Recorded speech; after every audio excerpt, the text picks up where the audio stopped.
Hello দর্শক, কী অবস্থা সবার? আমাদের অবস্থা খুবই খারাপ। আমাদের শ্রীমঙ্গল থানায় সাতগাঁও বাজারে এক দুর্ঘটনায় বাজারটা পুরো ধ্বংস হয়ে গেছে। বাসাটা 1 কোটি টাকার বাসা ছিল, টাইলস এসি ছিল 3টা, সব কিছু ভেঙে ফেলছে। আবার আমাদের বাজারটা পুরো ধ্বংস করে ফেলছে। এই দেখেন গাইস, মানে কি বলবো আর, সবার বাড়িঘর মানে রেলের সাইডে।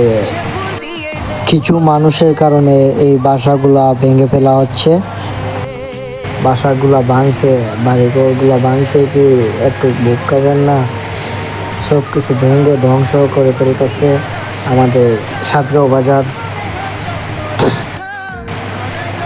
কিছুই বাকি রাখতেছে না, সব কিছু ভেঙে ফেলতেছে। বাড়িঘর যা কিছু ছিল, মানে দোকানপাট কিছুই রাখে নাই, সব কিছু ভেঙে ফেলতেছে।